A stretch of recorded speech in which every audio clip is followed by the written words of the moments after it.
When the whole family comes together to watch the game, nobody wants to miss a second of the action to run to the grocery store. With Instacart, you can get all your weekly groceries in as fast as an hour. Less time shopping means more game time. Let's go. Visit instacart.com to get free delivery on your first 3 orders. Offer valid for a limited time. $10 minimum per order. Additional terms apply. The following is a GoPowerCat.com and Spirit Street production.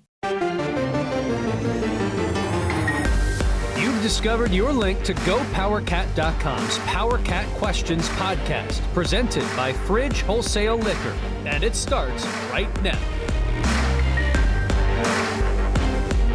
Now, let's go to the WTC Gig-Powered Studios. Here's your host, GoPowerCat.com publisher, Tim Fitzgerald. Welcome to another edition of the PowerCat podcast. The questions edition comes every Tuesday or Wednesday at GoPowerCat.com. I assume this will be up on Wednesday. I don't know. I don't even know what day of the week it is half the time because this whole COVID-19 thing apparently erased calendars. I get gloomy on the weekends and enjoy the weekdays. It makes no sense. And none of it makes sense. And speaking of not making sense, Levi Stockard, one of the 2 returning seniors for Kansas State basketball, is in the portal. He is transferring from Kansas State. I guess technically he could stay. This comes on the heels of Kansas State getting a commitment from another post player, and we'll get into all of that as we progress on this edition of the PowerCat podcast. Tim Fitzgerald, Zach Carlson, and Ryan Gilbert. Did it again, for God's sakes. Ryan Gilbert. Oh, man. And to explain why we had to give him a nickname, we already have Ryan Wallace, and Tom Gilbert is the basketball SID. It got very confusing. We asked if he would change his name to Kareem Abdul-Jabbar, and he declined. So I then said Lou Alcindor is available. Folks, he has no idea who I'm talking about right now. Lou Alcindor is available, and he declined that too, so we went with Gills. It got very, very confusing around the office for the brief time we were all together before the coronavirus came and sat down on society. We're sponsored by The Fridge. It is essential that you go to The Fridge during the coronavirus scare. Do it. Just go in there and sanitize your body with great products from The Fridge. You can still walk in as long as you're socially distant from everyone else in the store and you don't make friends. Do not make friends with strangers during the coronavirus, but go to The Fridge. That is what we're trying to tell you right now here on this podcast. We're via Zoom again. Guys, I miss you. I'm sorry. I got emotional. I got emotional. I'm having a great time with my dogs, guys. My dogs are the best. The best company ever. They're getting so spoiled. I was just sitting on my back deck, beautiful 51 degrees on this Tuesday morning, and dude, the pood came up and gave me a hug. He just climbed up on me and hugged me. And that's a good way to start every day, unless that hug's from Zach. Zach, I miss your hugs too, I guess. I'll just say that. They're nice. I've never hugged you, Fitz. Yeah, I'm always open to hugs. I'm a hugger. I'm the John Weefald of sports journalism. I will hug. I'll keep that in mind. Let's get on the other side. Learn something new about John Weefeld all the time. Yeah. Oh, he's a big hugger. Oh, my gosh.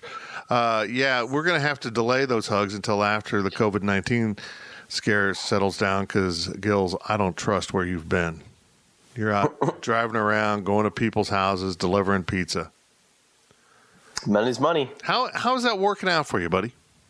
It's been good. People are tipping a little bit better during this time. I think they would be. They're just happy to see someone, even if it's from 6 feet away. Yeah, it's good to get out of the house and drive around, roll the windows down, and play some music and deliver some pizzas. I've been out of my house, off my property once in the last month, driving my wife somewhere to go pick up food. So didn't even get out of my car. I guess I technically haven't set foot off my property because I was in the car the whole time and didn't set foot down on Mother Earth outside of 1624 You-Know-What Terrace. I'm listed. People can come stalk me. I think people do, too. It's creepy. People slow roll my house. It's cul-de-sac, staring. Get away from me, people. Oh, I never told you about your neighbor Will when I came to bring you McDonald's. Oh, yeah? What did Will say? They were him and his son. I think they were out playing catch in the cul-de-sac, and they're like, "What? Do you deliver for Grubhub?" And I'm like, "Nah, I deliver for Fitz." I think he was surprised, like he didn't get it. That's funny. I figured he'd seen my car around a bit, but Yeah. Will's the best.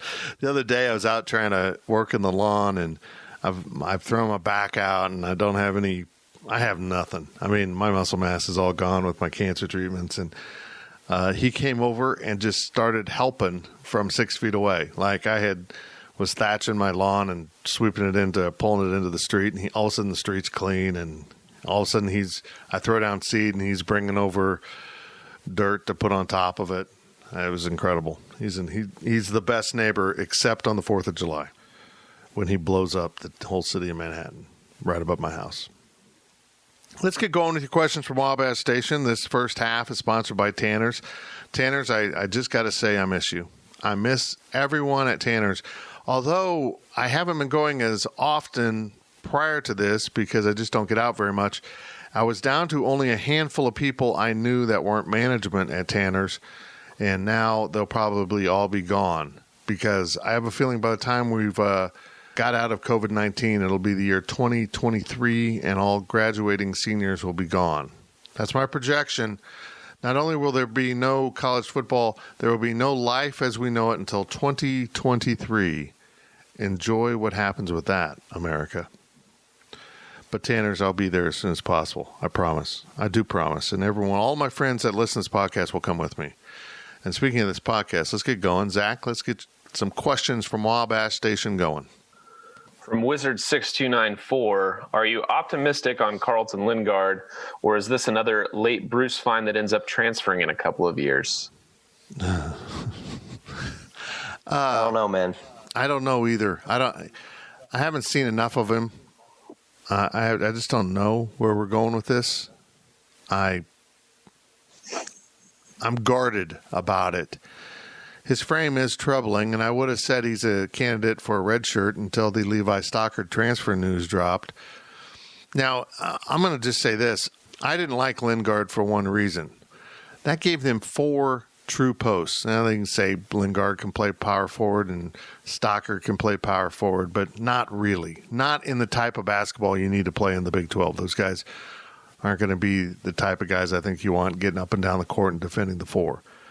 So really they had 4 true posts now on this roster, and that is getting you way out of whack. That's what I didn't understand about it. And maybe they recruited with the knowledge that Levi Stockard was going to leave. I don't know. I'm just stunned by this. Maybe being locked down at home, I missed something and talking to people that this was going to happen. But I'm just really surprised. That leaves him only with Mike, don't kiss the McGirl. No, hold on. That's not right. Don't take the McGirl. There we go. I got it right. Mike, don't take the McGirl. By the way, Gills, that's an old Tim McGraw song. Yep. No idea what you just said. Okay, good. It's really good having this division of generations on the podcast when I have to explain everything because I am horribly dated.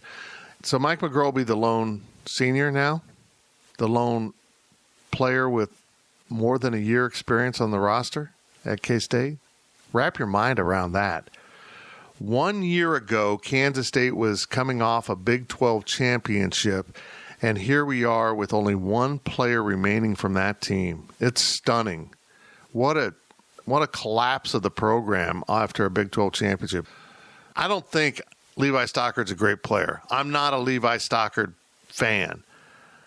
But this really indicates something more going on here that maybe we haven't fully grasped, that players are bailing now on the program. And maybe if you're Levi Stockard, you looked around the room and said, my senior season's going to suck with all these young guys. Let's get out of here. So I'm not sure. I don't even know what the question was at this point, Zach. I'm just rambling. But I'm doing it well. What percentage of our transfers end up working out? Like 10, maybe 15, 20%? Yeah, it's not very high. I mean... So that's why I'm not excited about this. I'm with you, buddy. I'm totally with you. I'm just really guarded about it. And maybe it's because I think we all expected Donovan Williams to be in this class. Well, hell, he told us he was in this class. I mean, he told you specifically. I mean, he did all of his commitment day interviews in advance, so everyone had stories ready to go, and then he commits to Oklahoma State. So that was a weird situation.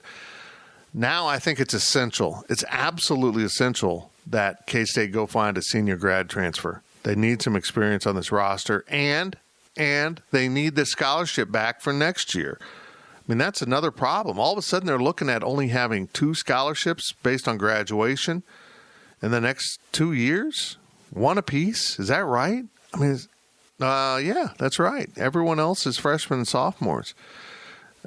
Boys, it's just, I don't know.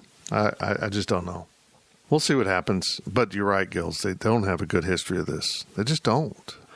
I would love to see him wear a red shirt still if that's possible. And I think it is, with Antonio Gordon being able to slide up to the 5 if needed. But oh, God. Don't give me that imagination. Tony playing the 5? Yeah. No, thank you. Yeah, it's not good. He's not. Thank you. At least right now, he's not strong enough to defend. From Fervent Purple, with our class now complete, how comfortable are you with our point guard situation going into next season? Boy, how did that question Well, that age? could be 3 now with Stalker transferring, but I don't know. It'll be definitely some growing pains no matter what happens. You got Pack, who's a freshman, and then Williams, who's technically a junior, but it's a different game in the Big 12 for him. So it's going to be, I think, a lot of growing pains, a lot of turnovers for K-State next year. I think they have to go find a senior point guard at this point. They need another wing. I know that. That's what didn't make sense to me about the Lingard commitment was they needed a wing. I mean, they're just they're not only out of whack with their classes now, they're out of whack with their position groups. They basically have 6 guys to play 3 positions and 6 guys to play 2 positions. I mean, it just doesn't make sense. They need to get someone in that guard, small forward rotation, if anything, but I think a point guard, or at least someone who can function as a point guard, a combo guard. I saw someone from Memphis transferring, but I don't think he was a grad. They just need someone out there that can function. Yeah, he wasn't a grad. He was an underclassman. So having someone sit out doesn't help at all. There's alarm bells galore with his basketball program right now. From Adam K63, has this time period of nothing been the ultimate test for D. Scott to come up with new stories? Man, it's been amazing. It's been amazing to watch his brain work. Well, and we shifted him over doing some of the Riley Gates stuff now that Riley's are 24/7. So when something breaks, like Levi Stockard, he hops on it. So that helps, I think, take the pressure off him. But he is amazing at how he comes up with content. And we've got a whole nother couple sets of content that are in the wings. One really cool one from Ryan Wallace, another very I think it's going to be fun from Michael Goins, and those things are just in the hopper as we kind of put things evergreen product, as they say in the industry. We put some evergreen stuff on hold and hold on to it until we need it. I think we'll start running Ryan Wallace's stuff out on Mondays starting next week because we've run the string out on our best of overtime. I didn't want to start into 2021s. That seems silly to be doing best of from 2 months ago, 3 months ago. But yeah, D. Scott, he's been amazing. He always is amazing. And he's really refocused himself on some of the things that we need to do during this pandemic. It's been incredible to watch him crank out stuff. From Adam K63, will the phase into getting the country back to regular schedules possibly help out with the thought of having college football in the fall? Yeah, at some point we're going to need to find some normalcy. There's a real problem here is I'm just going to say it. I'm happy some states are trying to open up for one reason. Let's see what happens. I mean, I don't want the worst to happen, but what if nothing happens? And, we just don't know. Maybe we're being overly cautious and it's not needed because a lot of damage is being done. I suspect that it's going to be in the middle. They're going to regret opening up this soon, but we'll find out. And that'll be helpful information for decision making. It's one of those things where if you rush the decision, the consequences are awful. If you delay the decision, I don't think people realize how awful the consequences are. I mean, as a small business owner, I'm really hurting for my fellow small business owners. We are in a position to survive this because we have loyal customers and we can continue to do this, but we'll eventually need football, sports to perpetuate content. But there's going to be a lot of businesses that just don't open. They just never recover from this, and the ripple effects from that will be awful. And I think getting college football back will help greatly. I think the NFL draft this week will help the psyche of America. But then again, they're saying it could be hacked and it could crash. So that could make a whole new level of entertainment if someone hacks it and drafts a punter. We're going to need to get back to something that feels normal sooner rather than later. And I don't know how we're going to do it, but we're going to have to figure it out. That's how we win this war. We didn't know how we were going to win actual physical wars through the history, and we managed to do it. We're going to have to figure this out because the impact to our entire society and economy is going to just be awful, just awful. And it really hurts me to see people not understand that, I mean, if you don't have businesses, you don't have tax dollars to go doling out to people that need your support. The money isn't magic. It has to be brought in by successful businesses and people. And if people are losing their jobs and businesses are collapsing, there won't be money to dole out to people that need it. So we need to get going. I think as time goes on, regardless of how seriously you took it in the beginning or whatever, I think at some point everyone was taking it seriously. And I think as long as this keeps going out to where we're still socially distancing, still locked down, still stay at home, I think that the support of staying home is going to keep going down and down and down to the point where people are going to be like, we have to do this regardless of, the infection, the disease. I think that I hate saying it as, the damage can't be worse than the cure or whatever. But I think at some point for a lot of people, that's going to be the case where it's like, hey, we got to get back to work versus trying to prevent the spread of this. Yeah, I mean, and I think the key here is testing. When we get the instantaneous testing, if it's accurate, it's not about testing, it's about accurate testing. And if we can get the 15-minute test, the saliva test that supposedly is on its way to the masses, that'll be good because you can just, if you can have a COVID-19 home test where you can just make sure you're still fine and good, then that would be fantastic. I don't know. I suspect that some of our positive tests are getting tripped by other versions of the coronavirus because there are a lot of people that seem to have tested positive. I'm just thinking of NBA guys that don't have any symptoms at all. And I think maybe we're going to discover once we test a whole bunch of people that this is very widespread, but a lot of people just have an immunity to it or fight it off. The numbers are also skewed. We don't know what the real numbers are. There's only so much testing, and we only seem to test people that have it. So, that's kind of self-fulfilling prophecy. If you have enough symptoms, we'll test you. Oh, you have it. And it makes it look like everyone's getting it that gets tested. So I don't know. It's going to be interesting. College football would be fantastic for everyone. And I've said it before, universities need to get open. The first step is the universities need to have people on campus and classes going if we're going to have college football. I think everyone is making that clear. We can't have college football if the campuses aren't open because the players wouldn't be there. So we got to get campuses open. And if we don't get campuses open, there's going to be a lot of institutions that collapse because in the face of lowering tax revenues for state governments, how are they going to prop up state institutions like Kansas State or any other college university in this state system? You've got to have the money to prop them up, and it's just all going to kind of be a bunch of dominoes lined up, and once one tips, they all start tipping. I don't know. We'll find out, and I don't think any of us want our college system to totally collapse because it's going to be on the verge of it. I don't know what's going to happen with a bunch of small schools that rely on students getting government loans.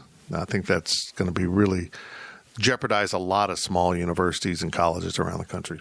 There was a study I saw, or a report, I'm not sure how reputable it was, but in California, the infection rate there might be 30 times more people infected exactly that they might see with antibody testing. And if that's really the case, and if that study or that report is true, I think that you're going to see the country reopen a lot sooner than later.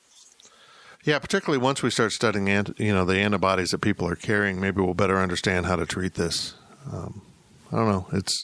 I'm not a scientist. I'm just a sports guy, but I do understand how important this all is to the nation. College football is part of our social structure that we will really miss. More than the NBA, more than March Madness, more than the Masters, college football is the fall for big swaths of the country, and without it, it's going to get really – we're starting to see it fray around the country, people growing tired of this because they don't quite understand why all this lockdown's taking place. I'm fine with it. I'm not doing it because the government's telling me to do it. I'm doing it because it's best for me. And if people would look at it like that, maybe they'd come to a better understanding. But a lot of people aren't taking this as seriously as they need to. Talking a lot about it economically, just think about psychologically. I mean, you've been trapped in your house for the last month or so. If there's no college football, people are going to start losing it. I'm out delivering pizzas and stuff, and I'm still getting, I find myself getting grumpy and, just angry at little things. I think it's really because of the way this life we're living is. Yeah. Hey, when you're delivering pizzas, can you go like 60 down like College Avenue or something? College Boulevard? Just like floor it and there's nobody around. When you're out delivering, is there any much traffic? It surprisingly is pretty busy. I'm in Overland Park, but there's a lot of people out and about. I mean, if you didn't tell me, if I came from another planet and looked at the traffic, I would have no idea that we were in a pandemic. Zero. Interesting. Yesterday I was out. I went to go get mail for us, and it seemed like there were more people out on a Monday than normally would be in April. Yeah, I don't doubt that. Everything was busy, like all the roads. Like it wasn't like it was 5 o'clock rush hour traffic, but I mean, it's busier than what it should be. And it's entirely possible that it's just people out driving too, to get out of their house. Yeah. I mean, you're safe inside your vehicle. Just go, drive around and get out. I think I'm going to try to do that this week when the weather's nice. Get out outside of town and roll the windows down and drive a little bit and get some fresh air and drive so fast the Rona can't catch me. That's going to be my motto. Last question of the first half from Campy 3507. I'm starting to hear more chatter about conference realignment, knowing that TV deals are coming soon. How much of our recent athletic investments are related to such, and do you think K-State is doing enough to make sure we're not left out in the cold? All of them. I mean, that's kind of a lie, but all of them have an impact on that. I mean, they're not solely rooted in that, hey, we got to keep up case conference realignment. You have to keep up with your competition in your own conference, and doing so helps you out with conference realignment, that you don't get left behind. People can come tour your campus and say, yeah, Kansas State has big-time facilities. They need to be in the conference. If you're Kansas State, it's essential. You can't fall behind right now. You don't have football clicking like it was at one point. And so as we move forward with this, if Kansas State football gets back to winning 8, 9, 10, 11 games a season on a regular basis, they're not going to get left out. Hell, if you're Boise State and you're doing that, people are going to talk about you as a member, although Boise State, apparently their academics are so bad, nobody wants them. But I just keep coming back to the fact that I truly believe the Big Ten and SEC have to solve the 14 problem. 14 members creates a lot of problems for you. It was the worst number to stop on in terms of scheduling and aligning, instead of having 16 and going to 4 quads of 4, that makes scheduling a lot easier, and you get to see everyone every 6 years, even in a 16-team conference. 14 is just an awful number. And the problem with that is if the ACC is as secure as some people think, that means the only decision they will have is to look westward towards us, and that might mean the scraps end up in the Pac-12/16 when the Pac-12 is what's currently existing stinks. I mean, the Pac-12 is perfect, ripe for the Big 12 to raid, and I think it would be best if the conference did that, but the Big 12 likes to sit around and watch things happen around them and then react to that, which is the worst way to handle this.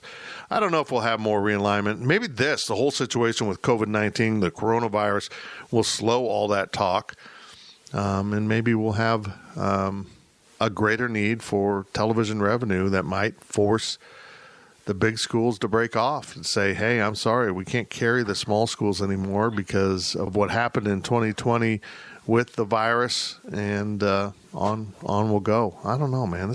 There's so many moving parts here. It's just hard to predict the future. I think K-State's in a much better position right now being in the Big 12 in 2020 versus when they were in 2009, 2010, with Nebraska, Mizzou, Texas A&M, Colorado all leaving, that kind of put the conference in doubt. But I don't see the Pac-12 in the state that it's in right now being able to convince anybody to join their conference. I don't think anybody is going to go to the West. I don't think Texas is going, anybody. You look at, the SEC, the Big Ten, the ACC all having 14. I don't think that there's enough schools in the Big 12 that they would want to raid as well. I mean, you're looking at Big Ten taking Iowa State. They don't want Iowa State. I don't think they'd ever do that. I think it's just the Big 12 has a lot of pieces that fit together very well. And I think that for the most part, conference members are happy, and the goal needs to be for sustainability, look to expand, look to add the Arizona schools from the Pac-12 or even some California schools. I think that's much more realistic than the Big 12 just kind of dissolving.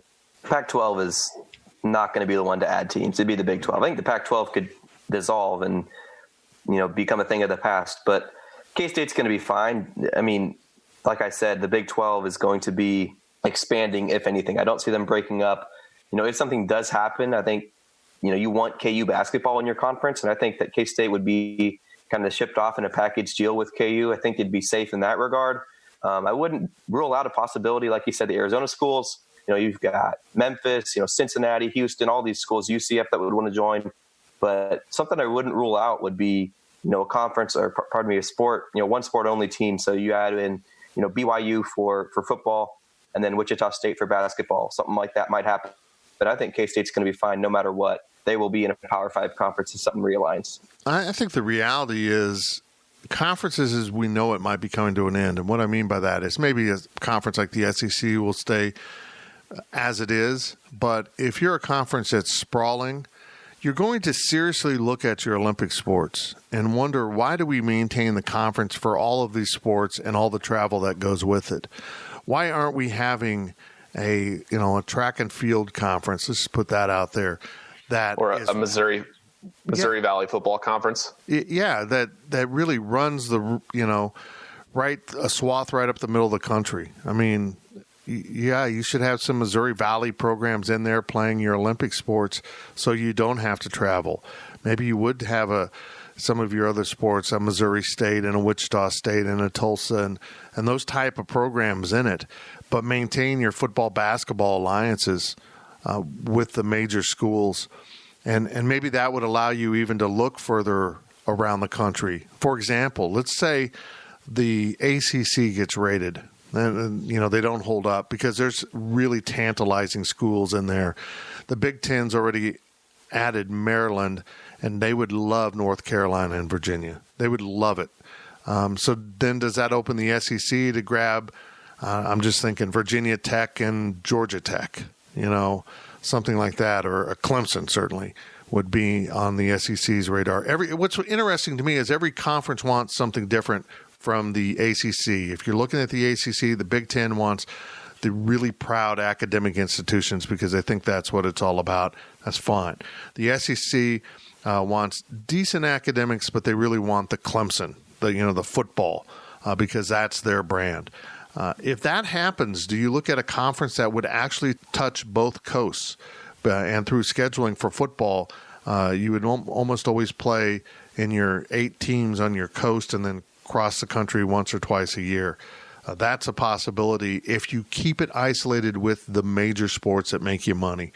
And people like, I don't want to be in a conference with California schools. Well, stop and think, if you created a conference that had a quad of Arizona, Arizona State, USC, UCLA. And I put that on the table because the Big 12 can offer USC, certainly, and maybe UCLA, those Tier 3 rights where they can create their own package of things and cash in better than they are under the current plans of other conferences.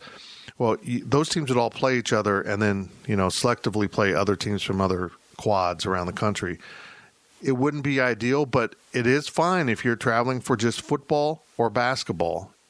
And guys, maybe it's just football. Maybe you'll come to that. It's just football, because that is really the sport that runs everything. It's all about football revenue. And let's just end this first half of the PowerCat podcast with this thought. College athletics cannot survive without a football season. Period. College athletics, as we know it, cannot survive without having a football season and football revenue. And, may I add, that might include fan attendance. You might have to have fan attendance. So now in this world of COVID-19, where suddenly we're looking at a complete crash of college athletics if they don't play football, and maybe if they don't play football with fans. It's scary to think what could happen to a lot of these sports, but the NCAA has mandated a minimum number of sports that must be offered. Kansas State is at that number. The Wildcats, as we currently sit in these rules, cannot drop a sport and continue as a member of the NCAA. They're stripped to the bare bones. They might be won over in women's sports, but then you get into the Title IX concerns where you've got to have enough athletic opportunities for women to match the men. It's a scary, scary time if you're an athletic administrator trying to figure out how you're going to pay the salaries, the bills, keep the doors open if you don't play college football. And that's why when I look at people like Kirk Herbstreit who just randomly throw that out, we won't have football, it scares me because I don't think he grasps what that really means. And how he doesn't grasp that, it doesn't register with me. I'm not sure how he thinks anything as we know it in college athletics can continue if we don't have college football. I'm not talking about risking people's lives. I'm talking about getting back to some sense here where maybe we can find a way that we can sit next to each other, be close to each other without being in constant threat of a virus killing us. That's the hope. That's the short-term hope, is find a way to do testing and short-term treatments that help people survive, because college athletics probably won't survive without a college football season at some point. That's it for the first half of the PowerCat Questions podcast, sponsored by Fridge Wholesale Liquor. Let's put a bookmark right here, and we'll be right back on the other side with more questions from Wabash Station. Stay locked in. The PowerCat podcast will be right back. If you're in the market for investment-worthy bags, watches, and fine jewelry, Rebag is the answer. Rebag is a luxury resale marketplace where each piece is carefully vetted and verified by experts to ensure quality and authenticity. If you're in the market, use Rebag to buy and sell finds from the world's top brands, including Hermes, Chanel, and Cartier. Head to Rebag.com to get 10% off your first purchase with code REBAG10. Shop today at Rebag.com. That's REBAG.com, and use promo code REBAG10 for 10% off your first purchase. Imagine the softest sheets you've ever felt. Now imagine them getting even softer over time. I'm here to tell you about Boll & Branch sheets. In a recent customer survey, 96% replied that Boll & Branch sheets get softer with every wash. They're made from the rarest organic cotton and designed to get even softer over time. Try their sheets with a 30-night guarantee plus 15% off your first order with code Odyssey. So head to BOLLandbranch.com today. Exclusions apply. See site for details. We now send it back to Fitz in the WTC Gig-Powered Studios. Welcome back to the PowerCat Questions podcast, sponsored by Fridge Wholesale Liquor. We are socially distant from each other and distant in spirit. We don't care about each other anymore. That's what it's become. I got this Gilbert guy that's all of a sudden hanging around, and I don't even give a crap about him. I'm just in my home hanging out with dogs. Got that Zach dude. He's over probably about a half mile from me. Might as well be in Europe. Don't give a crap about him either. I'm Fitz, and all of a sudden in the break I became grumpy, and I don't know why. But here I am. Seriously, Tim Fitzgerald, Ryan Gilbert, Zach Carlson, your podcast trifecta of knowledge, even if we don't get to touch each other anymore. I hope my dog's barking in the background is being picked up right now. It was. They are featuring your barking dog. Yeah, excited about something. What's amazing is my wonderful neighbor Will, who I call Crazy Will because he is crazy, but he's a good person, likes to have his rock and roll blaring out of his truck as he pulls up. And I'm astonished that none of our podcasts have been taking place when Will drove up. So it's like he's a teenager at heart. We're sponsored by The Fridge. Get into The Fridge. Will might be there. Just pull up that truck, back it up, and say, put the booze right in the bed, give them your credit card, and drive off. I'm not sure that's how it works, but gosh darn it, it's America, and it's the COVID-19 time of year. We should be able to do that. Just roll up, load it up, and roll it on out. USA, USA. Get to The Fridge. This segment sponsored by our good friends at the High Low. I want to be there. I want a post podcast high low date as soon as we're done with this coronavirus self-containment lockdown. We can do that. We need that. We need to get Gills involved in that, and the joy of a couple slices, maybe a burger, certainly pepperoni bricks, and then we'll take a photo of the three of us and send it to Riley Gates and saying, hey, you're out of the club. Can you pay for that on the company card? Oh, I do. Yeah. Oh. All right. Yeah. I'm in. We can't wait to teach you the ways. Oh, boy. You are going to have fun on the company account. It's not really on the company account. Let's just say it. There's some trade involved with this advertising. Yeah. Okay. Say less. Do you think Tanners would actually pay me to talk about them? No, but they will pay me via trade to come in and have a beer and a burger. Yeah, their burgers are fantastic. Get into the High Low. Get into Tanners. Get into some local business when this is all done. Please do that. Whether you're in Manhattan, Overland Park, Tulsa, Atlanta, anywhere else in the country, when you're unlocked, get to a locally owned business. Man, I can't talk, guys. COVID-19 has gotten my tongue twisted. Let's get going with your questions from Wabash Station.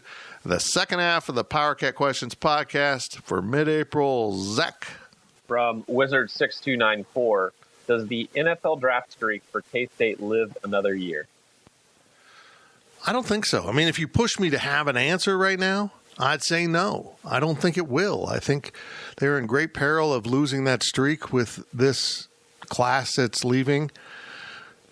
You know, ironically, it probably would have extended if players hadn't left early last year. I don't know, or a year ago.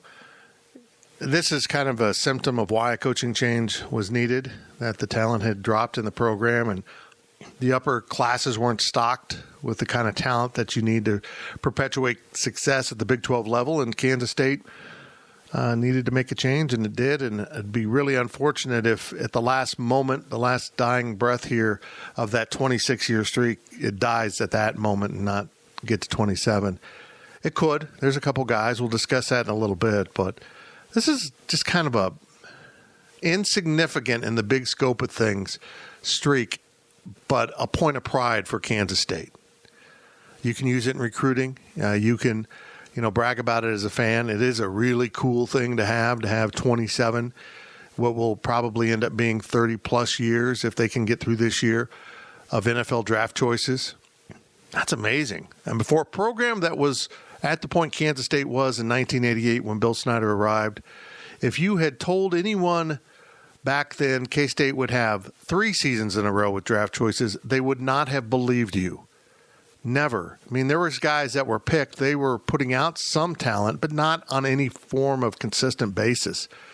So to have it at 26 is pretty incredible. And if they can get through this season and sneak in a guy like they did a few times, and, it's Snyder 2.0, that will mean the streak will be going for a while. Because I think there's some guys that in the next round of dudes will be drafted Don't ask me about juniors, because now that I think about it, I wonder if I'm on a limb here. But we'll see. There's no doubt that the talent dropped off a little bit, and we'll see if they can get back to regularly putting guys in the NFL, and hopefully the streak will survive.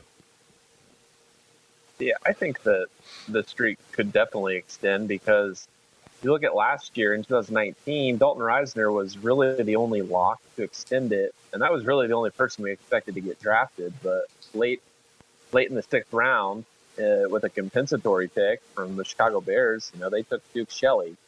Nobody really thought that Duke was going to get drafted. Obviously, he would have easily signed as a free agent deal, but there's a lot of picks, and once it gets in the later rounds, it's kind of a toss-up. But just look back to Tavon Rooks magically extending the streak. Same with Bryce Brown. Just two guys that you didn't really think about. They shouldn't have ever been drafted or extended the streak or count for K-State, however you want to look at it on Bryce Brown. But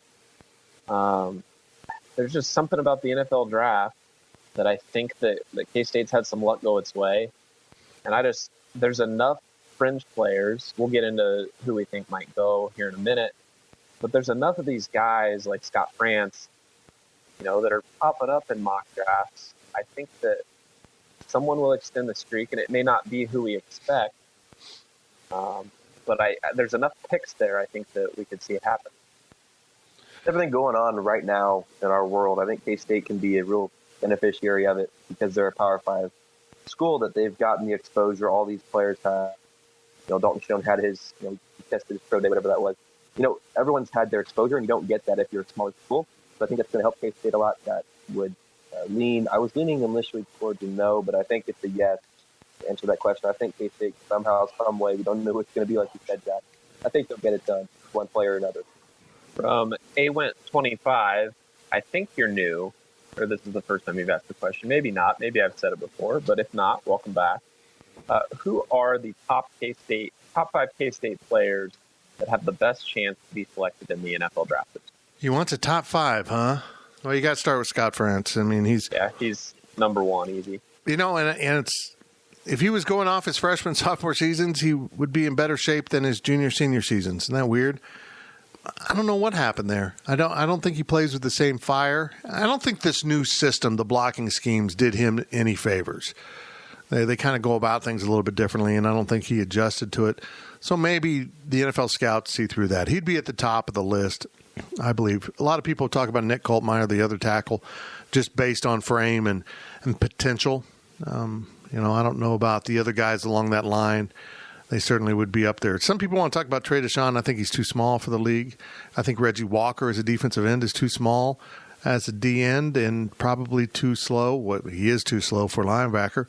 I think he's a real tweener. Maybe someone in the right system takes him on for a chance. I don't know. The guys that I'm intrigued with when you talk about those late picks where, particularly those compensation picks that people seem to take more chances with. They're kind of bonus picks. You get them, you lose someone, and part of losing someone in free agency is you get a pick. And they kind of ID guys with those late picks that are free agent level players that maybe they like better than anyone else, so they really want to get them, and that was what happened to Duke Shelley. I think Dalton Schoen fits that perfectly. I think with the history of Kansas State receivers, Dalton Schoen sees his stock increase because there's a real history there that shows he's going to play. And I think he will make a roster, whether he's drafted or a free agent. If he goes to the right place, he's going to make a roster. So I really like that. I like Daquan Patton. I think he was hurt by the fact that franchises didn't get out there and really see him enough. Physically, he's an NFL guy. No doubt about it. And a really late, stretch pick for me would be Devin Anctil. Now, I know you look at a couple things. One, he's a punter. I mean, for God's sakes, you don't draft punters that often. Usually free agent, and that's probably what he'll be, almost assuredly. And two, his numbers they're good. They're not outstanding. But that's because he punted so well in short fields, which lowers your average. But I'm just going to say this. There's an intangible that comes with any punter or kicker that is hard to put into stats. Now, maybe with a place kicker, you can look at field goal percentage. But when the ball explodes off your foot like it does with Devin Anctil, it kind of sets other things aside.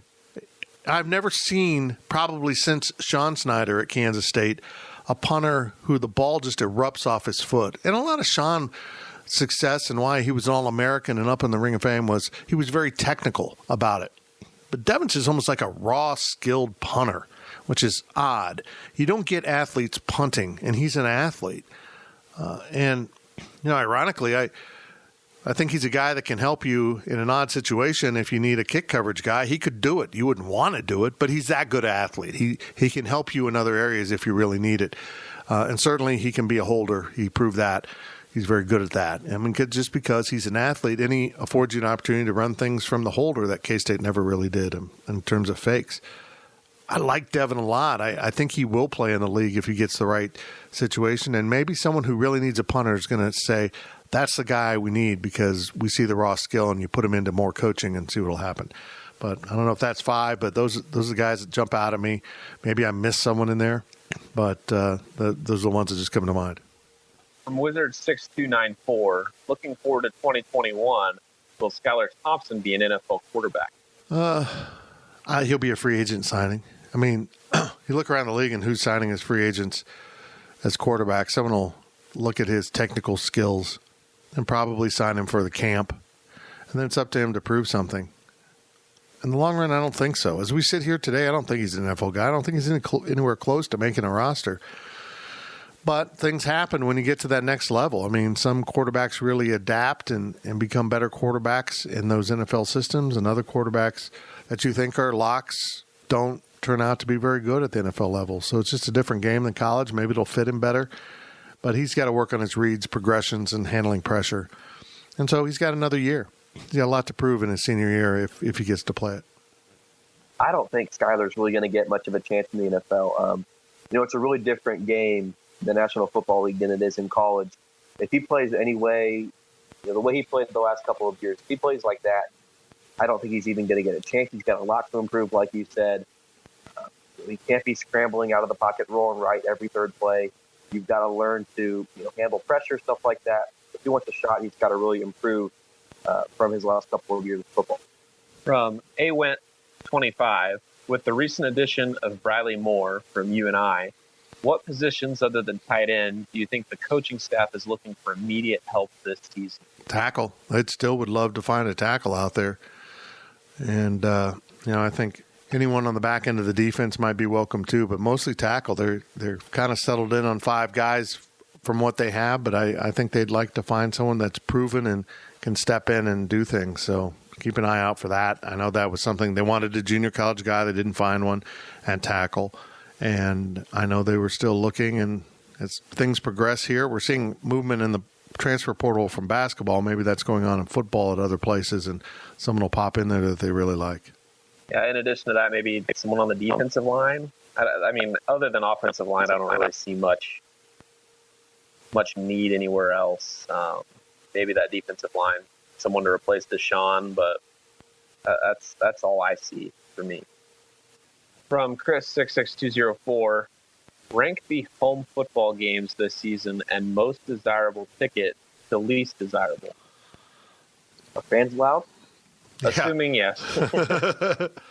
It's an important part there. The worst game is going to be against North Dakota. That's probably the least desirable ticket. And the next would be Buffalo. Well, Texas certainly is going to be in demand. Kansas will be in demand just because it's Kansas. Probably go Texas, Vanderbilt, Oklahoma State for the top 3. You think Vanderbilt? You do? Just from the SEC standpoint. Not necessarily that it'll be a fantastic game, but it should be a game K-State wins, and it should be it's the first real game of the season, so to speak. So I think that it deserves a little bit more credit than playing Texas Tech or KU at home. Yeah, that's not something we get to see too much in the Big 12.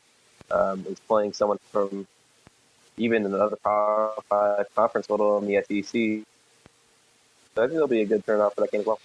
Such a strange schedule. What you got? Man, 2 out of your final 6 are at home. That's just awful. With Tech and Oklahoma State being those two, and Kansas being before that, and Texas, I think you might be right. From Win the Dang Day 2001, what are your opinions on episodes 1 and 2 of The Last Dance? Should they have released them all at once? Well, this isn't a streaming service. This is ESPN. They want to get the ratings spread out over a long period of time for advertising. And I would have loved it. I'd love to be able to devour the whole thing. Yeah, I think it's well done. We're already learning stuff. I'm sure people that were Bulls fans or in Chicago knew about the friction within the organization. But, back then without social media like we have now, you weren't really aware of that on a national scale. I hope a younger generation is beginning to understand that Mike just wasn't a really good player. I mean, one of the best players of all time. When the Magic Johnsons are saying, oh, yeah, it's no doubt he was the best player in the league, it signifies that why it's never been an argument for most of us who lived through Michael who the best player of all time is. Because Michael just dominated the league. And not just that, Michael didn't take nights off to rest. He played every single game he physically could play and played every minute he was out there because he respected the people in the stands to know that they came to get a show, and he would put it on. And I think that's why I liked the NBA better back then. It seemed like there was more effort night to night instead of the pacing. You see now guys resting because they need a night off. That just didn't happen with Michael. He just played and played and played, and maybe he could have played longer if he hadn't done that, but I loved watching him. He was good from the outside, the inside, and I've never seen anyone that could consistently take over games like Mike could, and was, you talk about the best defenders in the league saying, I couldn't stop him. I mean, I could stop anyone. I couldn't stop Michael. The one quote that really jumped out at me was James Worthy from when he was at North Carolina, an upperclassman, when Mike came in as a freshman, and Mike dragged him back on the court to play some one-on-one, and James Worthy said, well, I was better than him for 2 weeks. And then, we're talking about a guy that's Hall of Fame level player in the NBA, as his career continued. We're talking about a freshman that came in, and after 2 weeks, he was better than that level of player at the collegiate level. Because James Worthy was a great college player, too. I was better than him for 2 weeks. And then he just kept getting better and better. He just kind of soaked everything up. I thought that was the most telling quote for me in the first couple parts. I love the quote. I don't remember who said it, but it was the guy talking about how MJ would always go out. He'd play most of the games because somebody was in those stands watching him for the first time, which was just, when you put it in perspective, it's kind of interesting to think about that. If you're playing, whatever sport, somebody's there watching you for the first time. So it's kind of interesting. It's kind of a perspective thing to think about. I did think the pacing was a little bit slow. At times, like the trip to France, there's a lot of things that just, maybe they're important, maybe they're not, but it feels like they padded some episodes. Yeah, the first one in particular, it just seemed there were some good bits in there, but it wasn't as juicy as you might think it might be. I mean, there was some good stuff, but there were some times where I was like, all right, let's get going. Let's get moving. Let's move on to the next thing here. I thought it jumped around a little too much. They were going from, the end of his career, the 98 season, then they went back to the beginning of his rookie season, then they went to Scottie Pippen's, injury with his knee or whatever that was. And they kept jumping around back and forth. I thought it was a little too just sporadic, if that's the right word. I like the documentary that's chronologically set in stone, that goes through time. Other than that, I thought it was a pretty good. It was nice to watch the documentary. Like you said, Zach, there was a little too much fluff, a little too much filling in there. But I will say this about the whole MJ LeBron debate. I have never seen, I was never alive for Michael Jordan. So my whole life, I've never felt like my opinion really matters because I didn't get to watch him play. I only got to see LeBron. I think that for my 21 years of life, LeBron has been the best basketball player that I've seen play live. I haven't seen him play live, but on TV in this NBA. But watching this documentary it's definitely changed my opinion. I've always leaned LeBron throughout my whole life, but definitely, excuse me, I think that it really shows you how good Michael Jordan was. You talked about all these players that are saying, yeah, he was the best player to ever live. And that's coming from his athlete colleague. I know some people say, okay, Scottie Pippen, what if he wasn't a part of the picture? What is his playoff record without Pippen? And I know it's not too good, but you can say the same exact thing about LeBron. He went to Miami, joined Chris Bosh, Dwayne Wade. You can point fingers all you want, but at the end of the day, I just don't feel like I have a real, I don't have room to talk because I didn't get to see MJ play when he was in his prime. Last question of the podcast from Adam K63. Does former Chicago Bulls GM Jerry Krause remind you somewhat of a former athletic director in recent years? Well, yeah, it does. Does a lot of personality similarities. Need to be in control. Wants to be the alpha when they're clearly not an alpha. Yeah, it really does. Wants to be the front guy, not the coach, not the players. It did. It really did. I thought of it as I was watching him, and physically, and some things are certainly different. But boy, that personality, needing to be recognized and in charge, and kind of awkward around the players. Yeah, I saw it. I saw it 100%. Going around finding your next coach, just kind of out on your own, and how weird not really was that? Following orders of anything. How weird was that? How weird would that have been for Tim Floyd to have him courting you while you're still Iowa State coach, but then you have to wait another year to be the coach? Just very strange. Very, very strange. I look forward to more of this. Kind of learning the ins and outs, but I learned one thing between sessions 1 and 2 was that they seemed to tread over the same thing twice.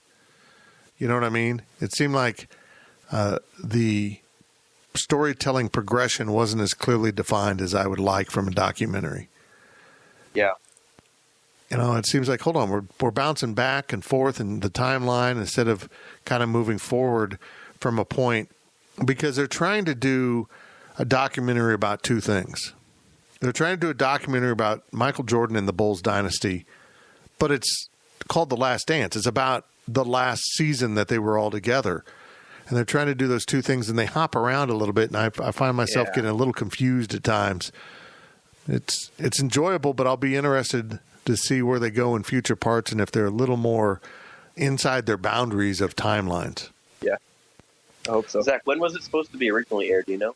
It's supposed to be in June, and the final side. Yeah, I do wonder if this expedited process is kind of its downfall. Maybe they had to rush some things. I'm sure it was close to being done, but it wouldn't surprise me if had there been 2 more months to recut something or get it to how have one extra watch over it and maybe rearrange some things around.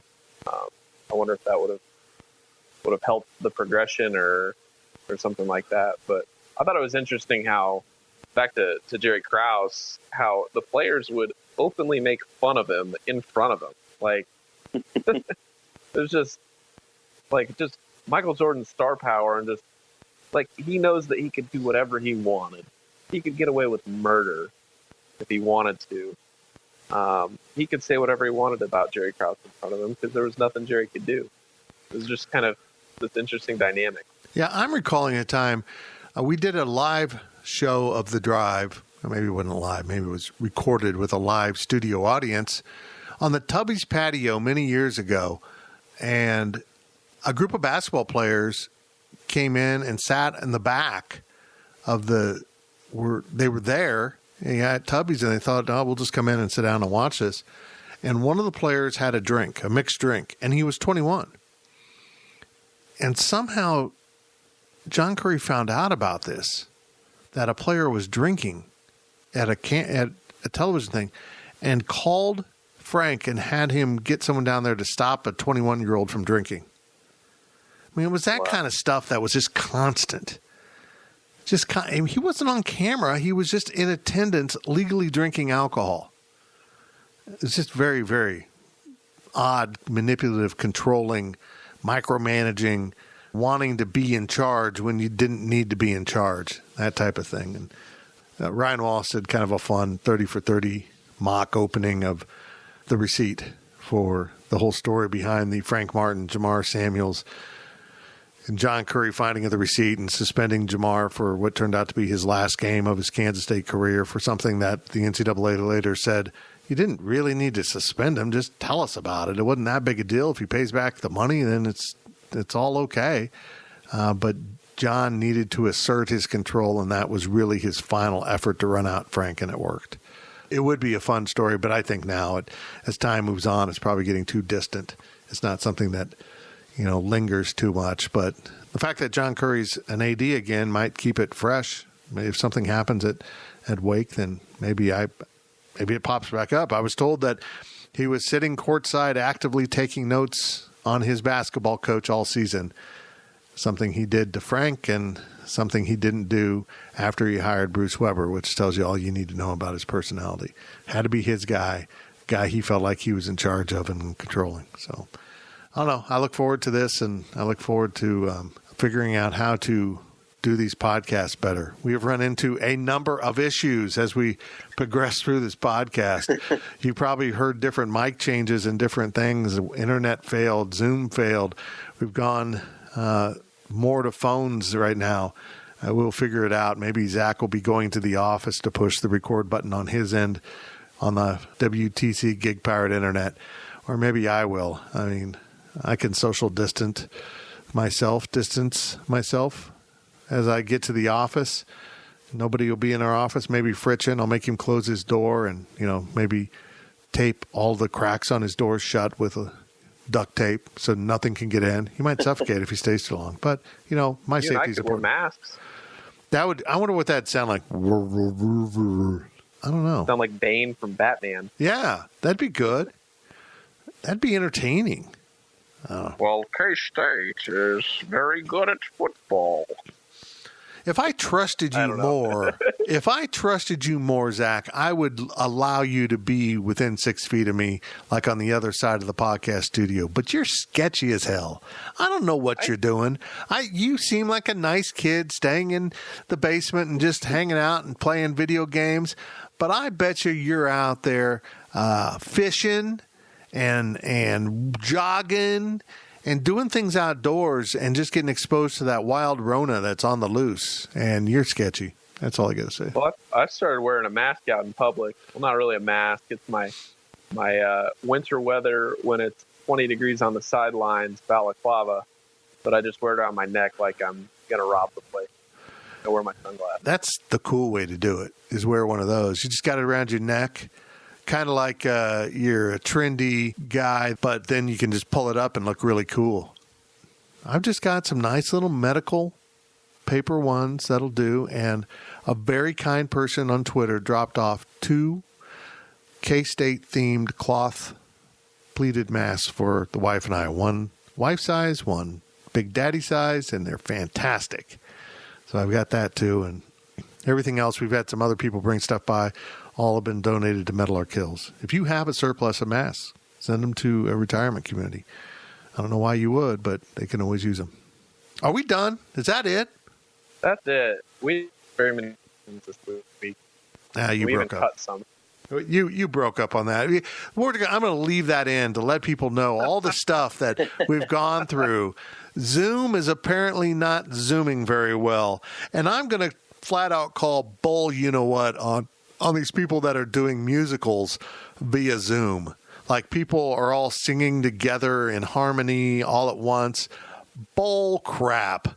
There's no way this system, and I'm a subscriber. I'm not doing the free version. I'm a subscriber. There must be a high-level version, or this is probably what's going on. They're probably going into everyone's house and hooking them up to fiber if possible. I mean, Yeah. if you're... Everybody has to be out on fiber. There's no way it's not. And they're wired in. And they're also probably then sending in their master audio, then is spliced into, which, is a good way to do it. You send in the audio you record on your end, and then that gets sent in, and that's what plays. So, Zach, are you recording right now? No. That we can't do it. We can't do that because you're not recording. Another fail from this edition of the PowerCat podcast. We pledge to you 2 things. We will continue to podcast. Yes, we will. And we will try We will do better next time. And a big announcement right here on the next edition of the Life of Fitz podcast. We put up Greg Sharp earlier in the week. If you haven't heard from the voice of the Huskers, I know that sounds weird, Greg Sharp. He is up with the Life of Fitz podcast. Episode 2 for this week will be a former K-State football player that nobody knew as a K-State football player until he became one of the men vying for the hand of the Bachelorette and became the Bachelor. Sean Lowe will be joining me later in this week to do a Life of Fitz podcast. I barely remember Sean from his playing days, so this is the biggest stretch I've had in terms of the format of this podcast. You know, people I've known and encountered. So this could be interesting, but he's a pretty fun guy, and maybe we'll just joke around the whole time. I don't know, but I am. Ready for this, Riley Gates, if you're out there listening? I am doing research on The Bachelor, so I'm better prepared to interview Sean Lowe. Are you happy, Riley? Are you happy about what's happened to me? You probably are. We'll talk to you later. You've been listening to the Power Cat Questions podcast, presented by Fridge Wholesale Liquor. Power Cat Podcast. All rights reserved. GoPowerCat.com and Spirit Street Publishing. With Blue Link Plus, you can access your Hyundai Tucson Limited remotely. Doors unlocked, temperature set, lost car found. There it is. Get complimentary class-leading Blue Link Plus. Call 562-314-4603 for complete details.